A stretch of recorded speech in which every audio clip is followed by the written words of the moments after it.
McD Guitars. You're hanging here with Mickey McDowell. And we're going to get started today. Today we're going to join 3 pieces of black limba into a main body. And we'll see, that's a pretty good goal to get to today. We'll go through some processes. We can tag some more at the end, and that's great. And I think the next step after that will be leveling the main body and then cutting out the top. We're going to carve out both of the top and the body for hollow body cavities.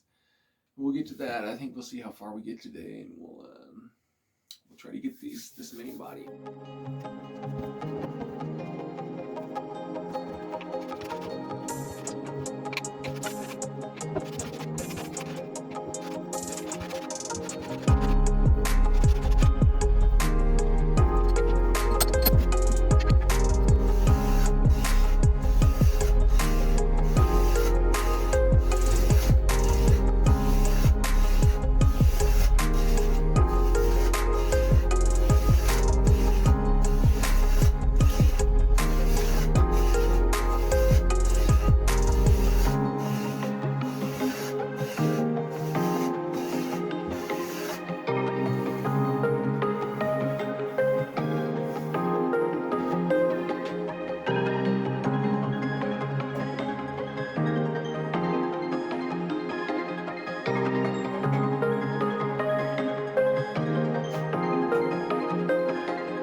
All right, well, that was fun. Now our body joints are ready to go here. Yeah, looking pretty good. I like it. This is where I always run into a problem. This body is what? We've got about 48 thick. The top I want to use is 26 thick. So that will put us at what? 72. That's quite a bit. In the past, I've never been able to get over the fact of having way too thick of a body when I put a carve top on it, and no thickness sanding or thickness planing facilities in my area. So just had to figure it out. The first time I took an angle grinder to it and made a bunch of dips, and it was very hard to correct. No fun at all. The second time I ended up using a handsaw and cut a chunk off, and that went pretty well. It wasn't as bad as the first round. Well, this round I've got a new way to do it. Let's check it out, huh? Let's do some measurements. All right, here we are. Decided with the hollow body that I want to shoot for 49 centimeters as my end measurement from center of carve to back of body. And we'll probably taper down to 44 or maybe even a touch less by the time we get to the edge. Right now, with our fake mock up top here, just the extra chunk we have sitting around, we're sitting at about 70. So to give myself room for planing and sanding and any kind of detail I want to do, I'm going to start out at 59. We'll go a centimeter big. So if we got 59, that means we should get what? We should take about a centimeter off of the back of our body. So let's do that.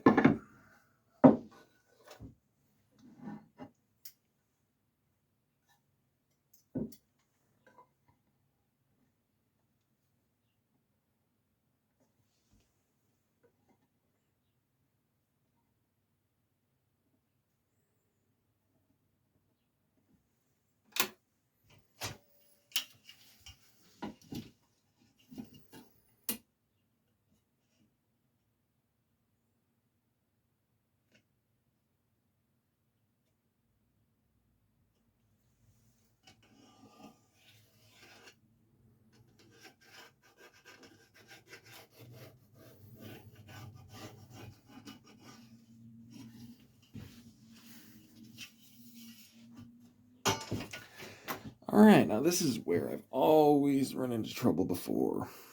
To remove this chunk of the body and still come out with a flat product has eluded me, but I've come up with a new system that generally would have already worked with this, being a 3-piece 4 and 4-inch chunks, a little over 4-inch.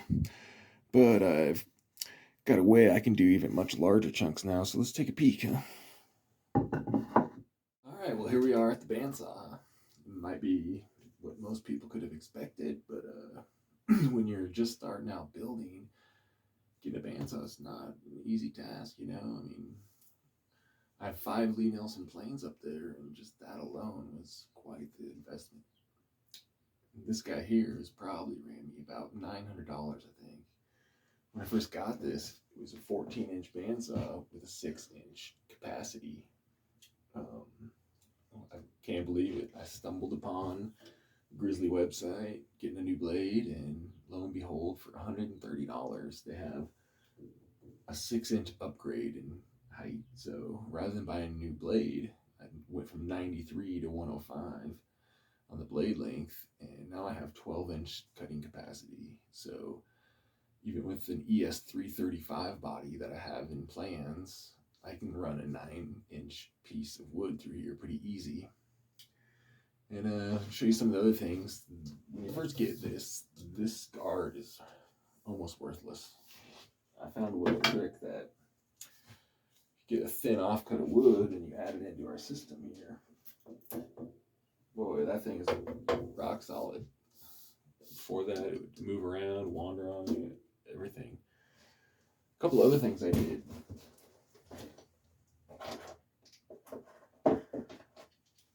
So upgraded my guide. You know, originally we come with a pretty standard guide. We've got a back bearing and a single bearing on each side. Now, dropping things, man. Always dropping things. We've got either a dual bearing setup or ceramic inserts. Right now I'm running ceramic inserts on the top. I still have bearings on the bottom. I've been pretty happy with the ceramic inserts so far. We'll see what's going on. They are supposed to be a little better for re-sign and a little stiffer. But that's all for good bandsaw upgrades if you can get into one of these guys.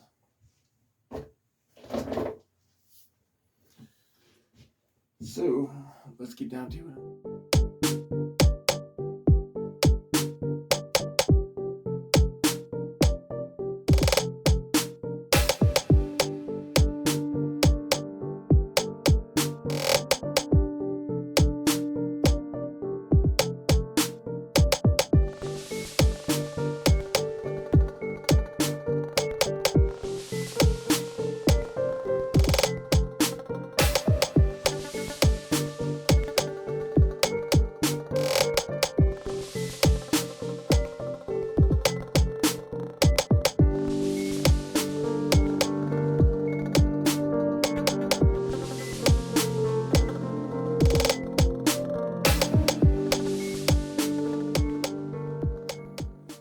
Okay, so here's our end product now. We have officially swiped a chunk out of each one, which means we're ready to double check this joint again, clean it up a little bit if we need, and let's glue this thing together, huh? So we can all agree that preparation is one of the key parts to gluing up some wood. Nothing worse than having some glued up wood squirming around on you and everything is in trouble, right? We've all been there. We all do that. I like to make sure all my clamps are set up for the proper size to be ready to use when you're holding together slippery wood. It's no fun to have to fiddle with those. I also only glue 2 pieces at a time, so we can let this guy go away for a minute. I kind of like to have a little riser here. What this riser allows me to do is get my first side clamps on without having to be off the table, right? makes life a little easier, and then we can get our other clamps going. So let's do it.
All right, it's a new day and our glue is set, ready to go here. This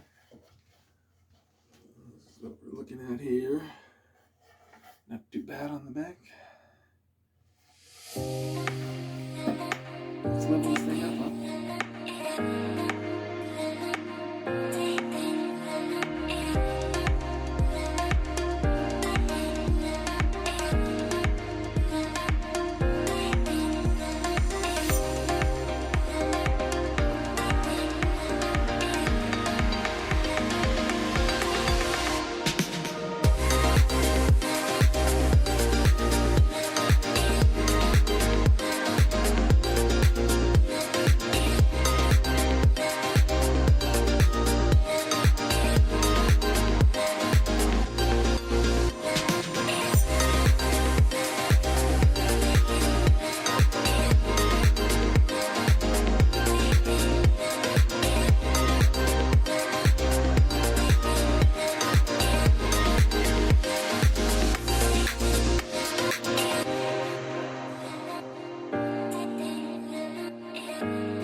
that just about wraps up episode 1. We've completed our main body of 3-piece for black limba.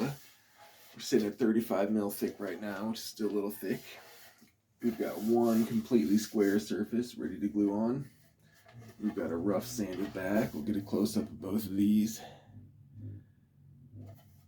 Some pretty good stuff going on in this grain structure here.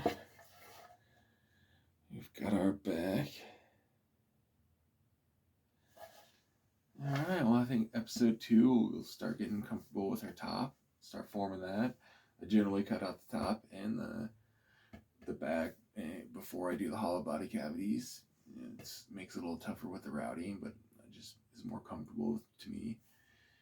So yeah, until next time, I appreciate you watching and keep making sawdust.